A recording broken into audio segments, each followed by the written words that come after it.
ये अचानक से एक कार्यकर्ता ने ऐसी बॉल डाल दी जिसके बारे में सोचे नहीं होंगे, लेकिन यही प्रधानमंत्री का बड़प्पन है कि उन्होंने एक शब्द बोला, ये छूट गया होगा भाजपा के लोगों से, और उन्होंने तुरंत ई रिक्शा के लोगों को भी, जो ऑटो रिक्शा और टैक्सी वालों को व्यवस्था मिल रही है, उसमें लाने के लिए ठान दिया। हम सांसद के रूप में हम लोगों ने तुरंत उनकी बात मान ली, और मैं चुनाव संचालन समिति का मैं सदस्य हूं, जो 5 लोग चला रहे हैं। हम आपको विश्वास दिलाते हैं, तुरंत जो तीसरा हमारा मैनिफेस्टो आने वाला है उसमें ई रिक्शा के लिए ये बात हम मैनिफेस्टो में डाल दें, और नरेंद्र मोदी जी को धन्यवाद देते हैं कि उन्होंने इस प्रकार का हमें आदेश दिया। सर, उन्होंने एक चीज़ और कही कि दिल्ली में शराब आसानी से मिल जाती है, पानी को लेकर बड़ी परेशानी सामने आती है। मैं समझता हूँ दिल्ली का बच्चा और हर महिला, हर बहन, हर बेटी जो बात अपने घर में कह रही थी, आज उसको मोदी जी ने कह दिया है कि दिल्ली में शराब आसानी से मिल जाती है, पानी मिलना मुश्किल है। हर घर में 2,500 से 3,000 रुपये का महीना पानी खरीद के पी रहा है लोग। एक जार 25 से 40 रुपये का मिलता है, कम से कम 3 से 4 जार की आवश्यकता पड़ती है। वो 20,000 लीटर पानी फ्री है, वो जरूर है, लेकिन उस पानी को कोई पी नहीं सकता, और जो पीता है वो मरता है, वो स्लो पॉइजन की तरह मरता है। इसलिए आज प्रधानमंत्री के मुंह से ये बात निकल गई, तो जो हमारा वादा है कि हर घर को नल से जल देंगे, शुद्ध पीने वाला जल देंगे, वो प्रधानमंत्री जी ने इशारा कर दिया है और हम उसको करके रहे। सर, प्रधानमंत्री जी का मेरा बूथ सबसे मजबूत संवाद जो है दिल्ली का इतिहास बदलेगा, मुझे बहुत सकारात्मक लगा है।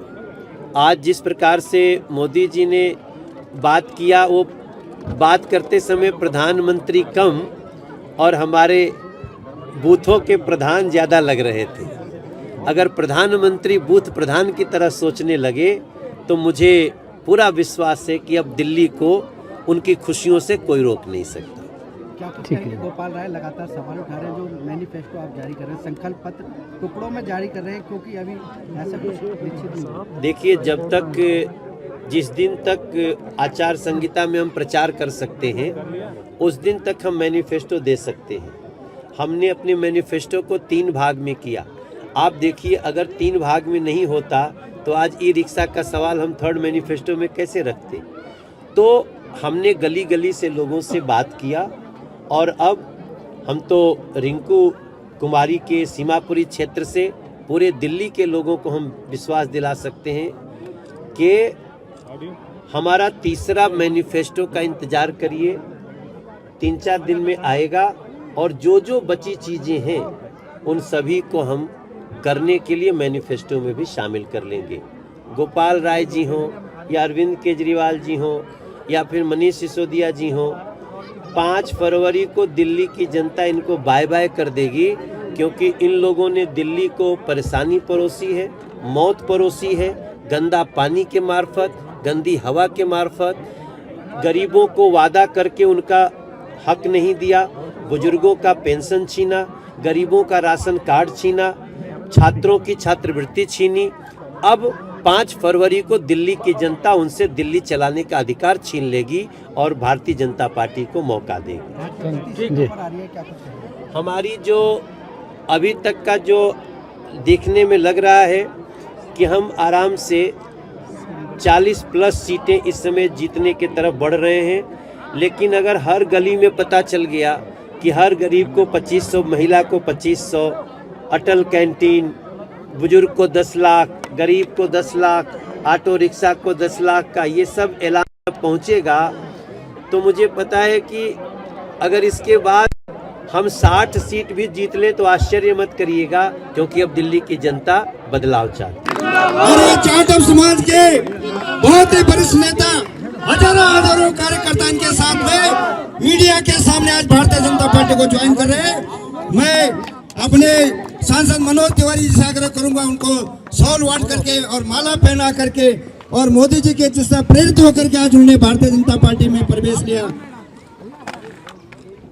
आज सांसद माला पहना करके उनका स्वागत उनका स्वागत करें और आमंत्रित करें भारतीय जनता पार्टी के इस परिवार में।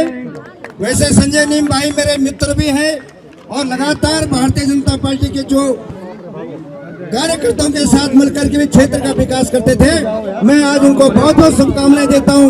इस परिवार में ज्वाइन किया, इस ज्वाइनिंग के सभी तालियों से, गड़गड़ाहट से भारतीय जनता पार्टी के नारों के साथ संजय नीम जी का स्वागत करेंगे।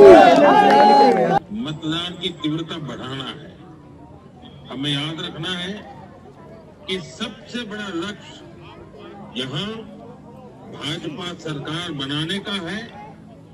दिल्ली को आपदा ने जो आप पार्टी ने आपदा से सभी दिल्ली को विकसित भारत की विकसित राजधानी बनाने का संकल्प सिद्ध हो पाएगा। पिछले 25 साल में जो लोग जन्मे हैं या जो आज 35-40 साल के लोग हैं, उनको बर्बादी ही बर्बादी देखने को मिली। आंखों में एक विश्वास है भारतीय जनता पार्टी के प्रति, वो देखने लायक था। ये एक जुगवासी को मांगू। सुंदर जी, बहुत अच्छा भी। मुझे खुशी इस बात से हुई कि दूध और पानी का पानी करना ये हमारे मतदाता की बहुत बड़ी ताकत होती है।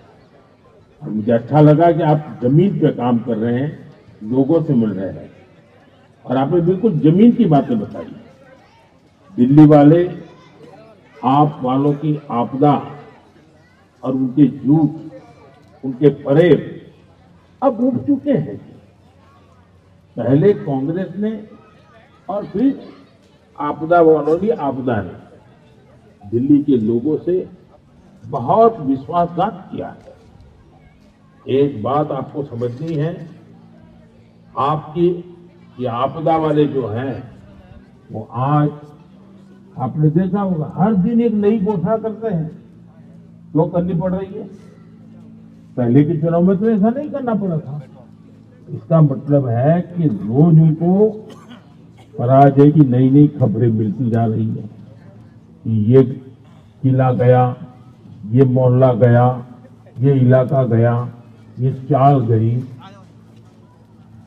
ये कॉलोनी गई।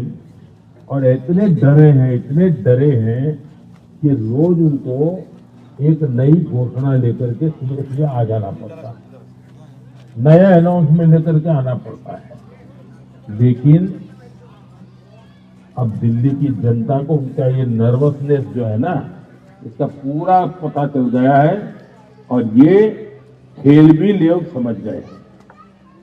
जब ये आप आवास योजनाओं के तहत और जैसा अभी सुंदर जी ने बताया, दिल्ली में गरीबों के लिए 50,000 का आंकड़ा पहुंच गया है। और सुंदर जी, मैं आपको भी कहूंगा, आपने 30 कहा, अब ये आंकड़ा 50 पहुंच चुका है। और इसलिए हम लोगों के लिए लेटेस्ट जानकारियां होना भी जरूरी है। लेकिन मुझे खुशी है कि आपको जानकारी है। आपदा सरकार को ये घर 50,000 घर जो बने थे, उनको सिर्फ उनको पहुंचाने थे, कागज देना था। आप मेरे कार्यकर्ता भाई बहन, मुझे तो बड़ी पीड़ा होती है, कैसे लोग हैं 11 साल में ये लोग कागज देकर के भी पुण्य नहीं कमा पाए, भलाई नहीं ले पाए, क्योंकि उनको परवाह नहीं थी। क्योंकि उनका पूरा ध्यान एक ही बात पर था, शीश महल बनाओ, शीश महल बनाओ।